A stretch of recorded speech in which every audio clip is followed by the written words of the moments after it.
Welcome back to CRT's Cozy Corner, Shakespeare Edition. Today we're going to be reading a delightful story about mistaken identity, the comedy of errors. So if you're ready, go ahead and take a deep breath.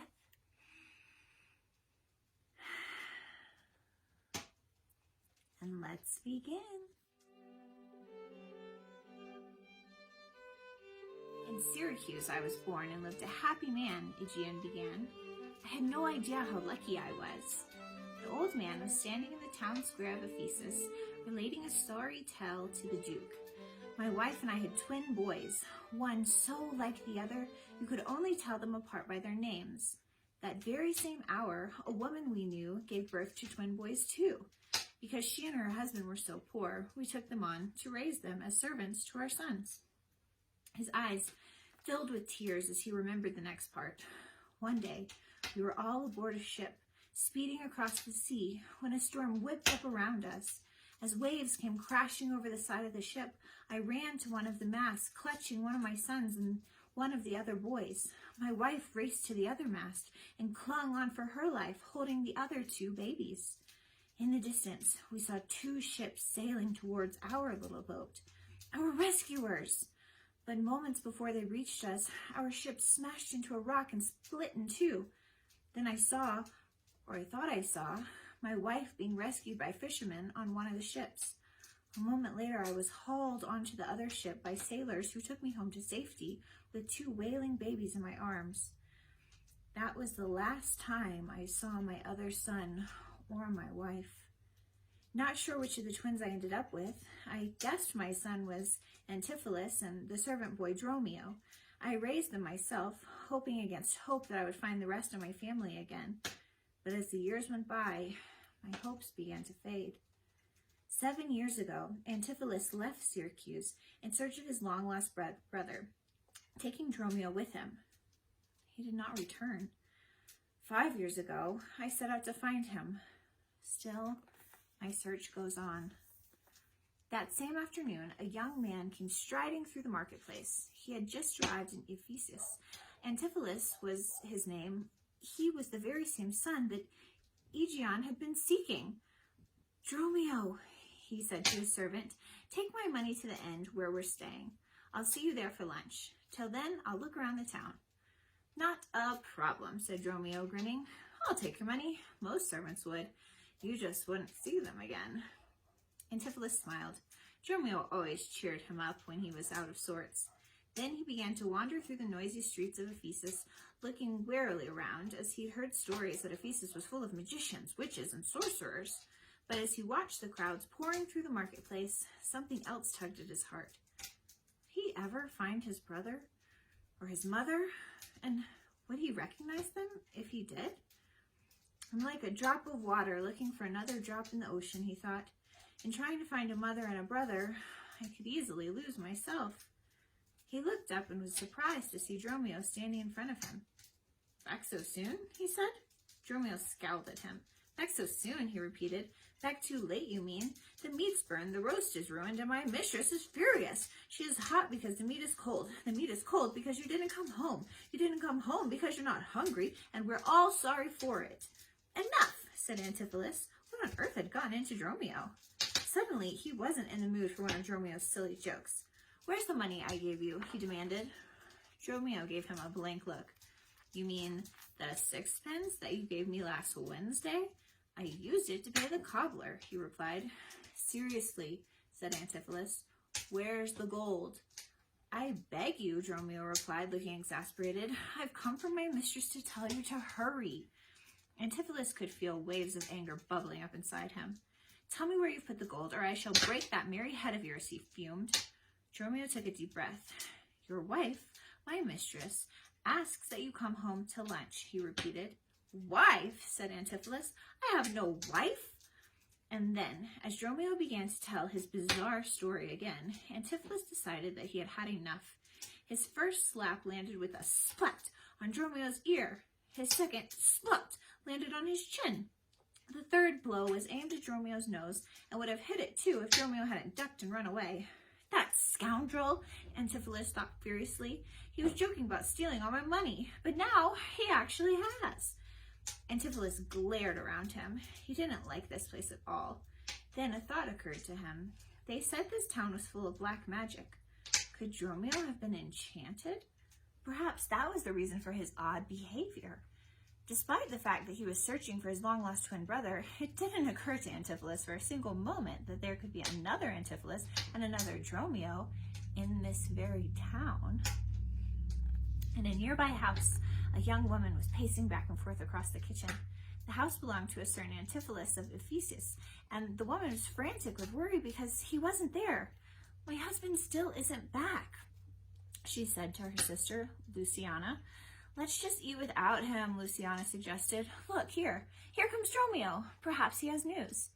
Luciana smiled at Dromio as he came in panting. As usual, Dromio couldn't help looking more than a little ridiculous, with a huge lopsided hat that he was so proud of. Adriana crossed her arms. "So, is your master on his way?" she asked him. "Did he explain why he's over an hour late?" "He gave my ear an explanation," said Dromio miserably. He showed Adriana and Luciana his ear, which was now bright pink.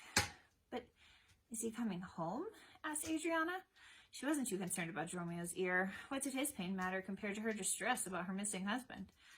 Dromio shook his head. "I said to him, 'It's lunchtime.' He said, 'My gold.' I said, 'Will you come home?' He said, 'My gold.' I said, 'The lunch is burned.' He said, 'My gold.' I said, 'But your wife.' He said, 'What wife?'" Adriana clapped her hand over her mouth. This was worse than she thought. Not only was her husband late for lunch, but he was pretending she didn't even exist. "When I reminded him that he did have a wife," said Dromio, he rewarded me with a blow." Right now, Adriana was shaking. "You must fetch him and bring him home." "Can't you send some other messenger?" Dromio pleaded.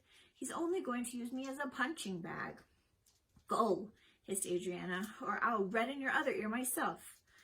So off Dromio went to find Antipholus, grumbling, "Here I go, being kicked from my master to my mistress and back again. Before long, I'll turn into a football." In a street nearby, Antipholus of Syracuse had come across Dromio. This time it really was his servant Dromio. "Here you are again," said Antipholus. "What stories have you got for me this time? You received no gold? My wife wants me to come home for lunch?" Poor Dromio stared at his master, utterly bewildered. When did I say those things?" he asked. "Just over half an hour ago," said Antipholus. "But I haven't seen you since you sent me to the inn with the gold," he said.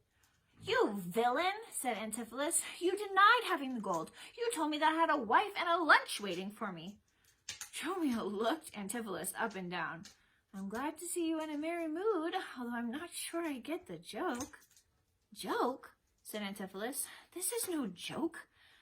Dromio, he decided, really needed someone to teach him a lesson, so he gave him a clout around the ear. "Stop!" yelled Dromio. Luckily, Antipholus did stop, and he'd been momentarily distracted. Across the square, two beautiful women were waving at him. "Who is this who beckons us?" Antipholus said. "Who is this, you ask?" one woman exclaimed, bursting into tears as she marched up to him. Unbeknown to him, it was Adriana, the other Antipholus's wife. "You know," she said, "there was a time when words weren't music to your ears unless I spoke them, when nothing pleased your eye apart from my glance, when no touch pleased your hand other than mine. What happened to turn you, my husband, into a stranger?" "Husband? Stranger? It's true then, this town is full of black magic. This woman must be an enchantress," he thought, backing away from her. "I've only been in Ephesus for 2 hours so far," he protested fearfully. But now the woman was smiling at him. "Let's have no more of this," she wheedled. "I will simply take your arm," she put her arm through his, "and we'll go home." This is like a dream, Antipholus thought, but perhaps it's not such a bad dream. It could be a wonderful dream.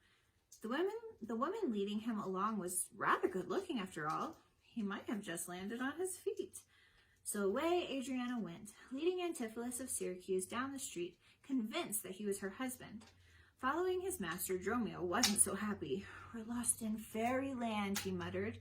He was sure the women they'd met must be witches in disguise. They could turn him into a beast at any moment, and one of them was staring at him strangely. "Dromio," Luciana said, "what are you doing standing there talking to yourself? You snail." Dromio gasped. "Have I been transformed?" he asked Antipholus. "What have they turned me into? I don't think I can be a snail. What am I? An ape?" he spluttered. "No," said Antipholus. "You look the same to me." "I think I am an ape," wailed Dromio. "If you're anything," scolded Luciana, "you're a silly donkey." "Oh!" shrieked Dromio, feeling frantically about his head for ears. Perhaps the witches were about to turn him into a donkey. Perhaps the spell had already begun. What could he do? He couldn't abandon his master now. He hurried along after Antipholus until they reached a fashionable townhouse. Once they were inside, Adriana commanded him to keep the door locked. "If you open it for anyone," she said, "I'll break your head." Dromio nodded. Whoever this woman was, she didn't look as if she was joking. Whatever else happened today, he had no intention of getting beaten up again. A little later, Antipholus of Ephesus found his servant, Dromio, outside his house. But Dromio was acting very strangely. He kept claiming that Antipholus had hit him. "Say what you will, sir," said Dromio, "but you beat me up at the marketplace. The evidence is right here." He walked right up to Antipholus, showing him his bruised ear. "If my skin was made of parchment and your blows were made of ink, your own handwriting would tell you what I think," he declared. Antipholus sighed. Why would Dromio make up such a strange lie? He must have gotten into a fight with someone. But Antipholus wasn't going to worry about that now. He was simply going to go inside and have lunch with his wife. He turned the handle of his front door. It didn't open. "Dromio, why is the door locked?" he said. Dromio frowned. He hadn't locked the door. "Open up," he shouted, thumping on the door. "Go away," a voice shouted back. Antipholus and Dromio looked at each other. Who on earth was inside? "Hey, let us in," said Dromio. "Who is that?" "It's Dromio," shouted the Dromio behind the door. Dromio's eyes nearly popped out of his head. "What?" he yelped. "Dromio?" But he was Dromio. "Dromio?" he shouted. "So you've stolen my job and my name?" Hearing the shouts, Adriana came to the hall. "Who's outside?" she called through the door. "It's your husband," cried Antipholus. "Let me in." "My husband?" Adriana replied. Her husband was sitting in the kitchen finishing off a roast chicken. "I don't think so." "Fetch me a crowbar," Antipholus ordered Dromio. "I'll break down the door. I'll smash my way in." Dromio pictured the scene. It didn't seem likely to end well. "Why don't we have lunch somewhere else?" he suggested, "and come back when Adriana's calmed down.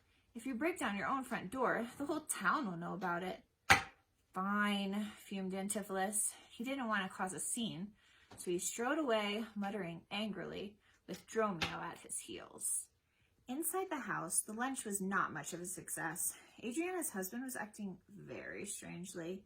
He kept saying he'd never met Adriana before. Soon, she was in tears again.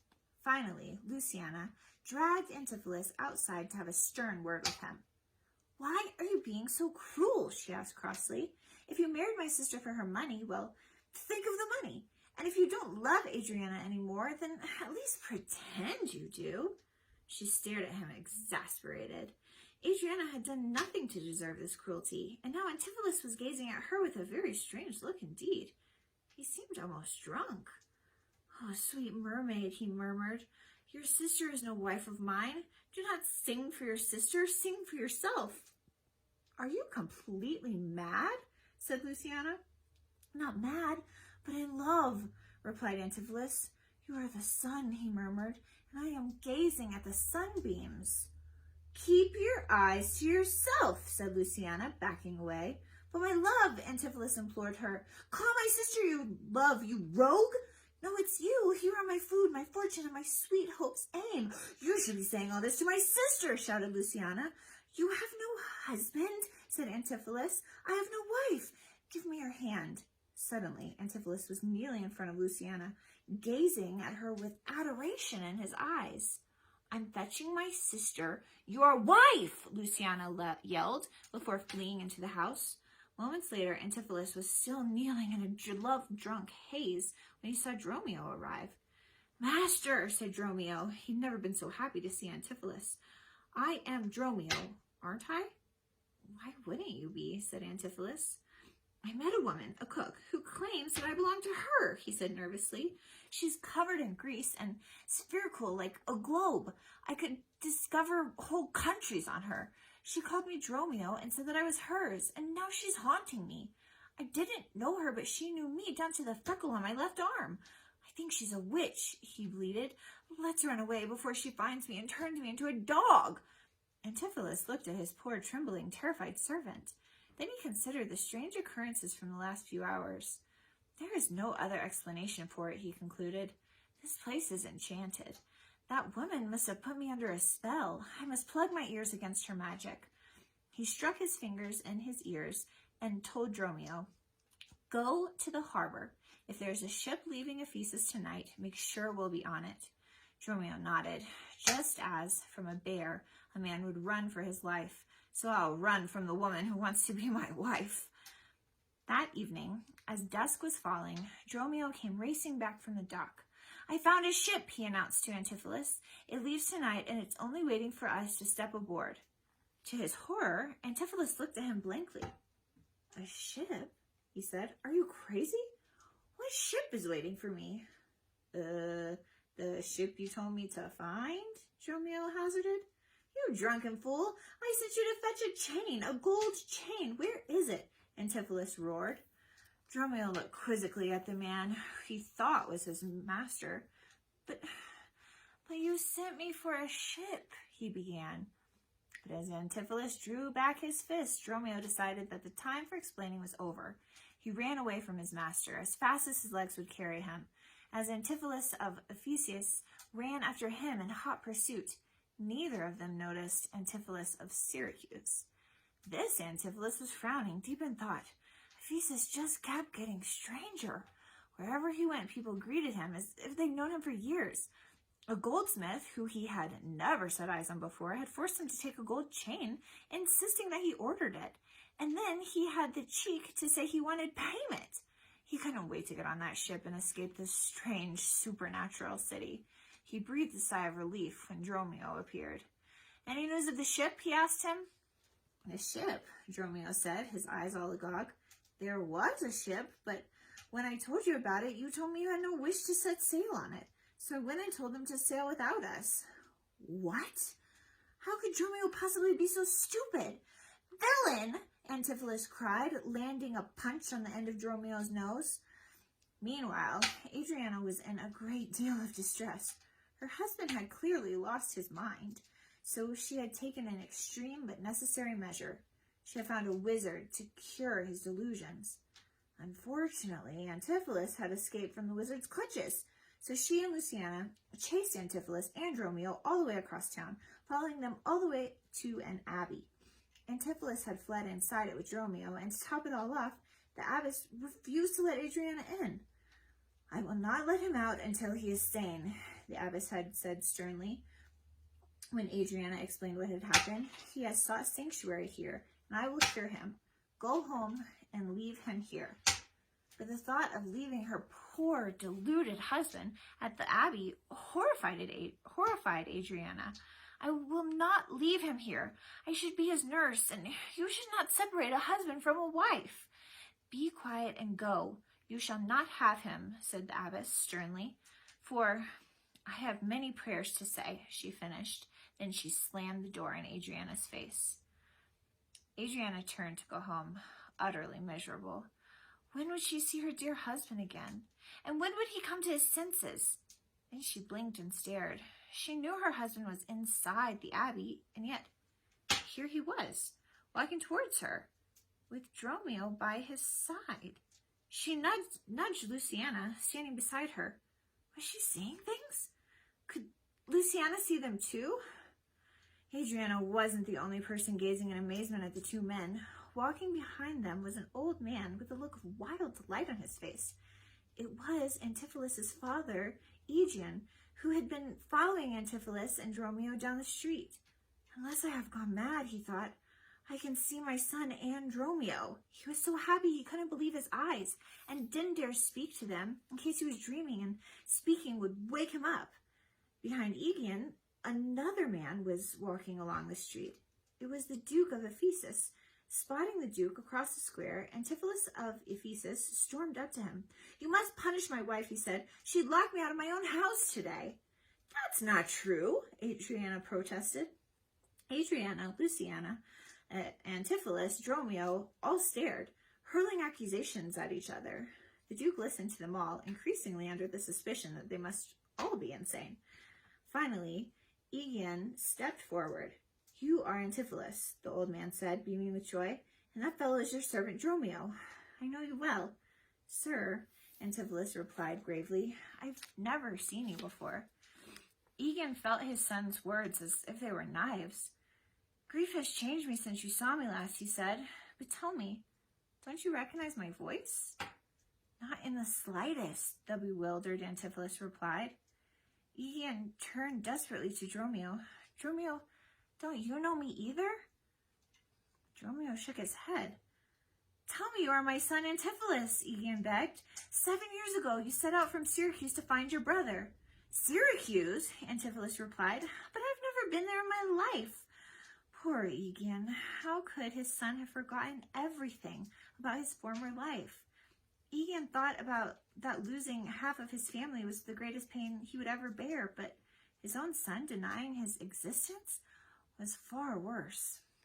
His thoughts were interrupted by Adriana, who let out an enormous shriek. The other Antipholus had just run out of the abbey, with Dromio beside him. They had stopped in their tracks, each facing their twin brother. At last, the twins were all together, standing opposite each other like mirror images. They stared at one another, speechless, in horror and disbelief.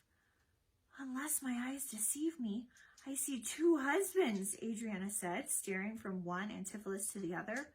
"Which is the real man and which is the phantom?" whispered Luciana. Then her eyes opened even wider as she realized there were 2 Dromios, too. The Dromios gawped at each other, shrieked, and then shouted in perfect unison, "I am the real Dromio!" They pointed at each other. "Send that one away!" they chorused desperately. Then Dromio of Syracuse's face lifted up as he caught sight of Aegeon. "My old master!" he cried. But Aegeon wasn't looking at Dromio. He was looking intently at the abbess, standing by the door of the abbey. It couldn't possibly be true, and yet... "Amelia?" he said. She started at the sound of his voice. Then, very slowly, she walked up to him and looked deep into his eyes. "Speak, Aegeon. If you are the man who once married Amelia and had 2 fair sons, speak to the same Amelia," she said. "If I'm not dreaming, you are Amelia," Aegeon replied. "If you are, where is the son who floated away with you that fatal day?" "That day," Amelia said, "some fishermen rescued me, but I was separated from my dear son Antipholus and from the other baby Dromio. Since that day, I have never seen them." Amelia and Aegeon fell into each other's arms. It had been more than 30 years since they had parted. They held each other tight, tears of pure joy streaming down their cheeks. The 2 Antipholuses, meanwhile, stared at each other, amazed. After all this time, they had finally found each other. In one moment, each had found a brother, a father, and a mother. The 2 brothers embraced and joined their mother and father in a tearful reunion. Adriana examined Antipholus of Syracuse from all sides. "So," she said finally, "you are not my husband?" "No," said Antipholus simply.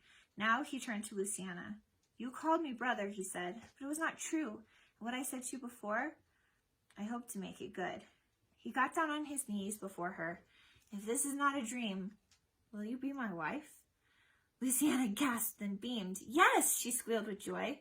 "For 33 years my family was lost," Amelia announced. "Today I have found them all again, all of you. Please come into the abbey. After so many years of grief, at last it's time for a feast." So they all went inside, even the Duke, who had never witnessed anything so strange in all of his time in Ephesus. The 2 Dromios were the last to follow. In the almost empty street they stood looking shyly at one another, and then slowly, very slowly, shuffled closer and closer together. "I think you are a mirror, not a brother," said Dromio of Syracuse when he plucked up the courage. Dromio of Ephesus grinned. "Looking at you, I can see that I'm a handsome young man." "Shall we go inside then?" said Dromio of Ephesus. After you, said Dromio of Syracuse. You're the older brother. Am I? Replied Dromio. How can we decide? The two brothers frowned. We could toss a coin, suggested Dromio of Syracuse. No, said his twin. We came into the world as brother and brother. Let's go in hand, not one before the other. And so, hand in hand, they went inside to join the feast. They had a lot of catching up to do.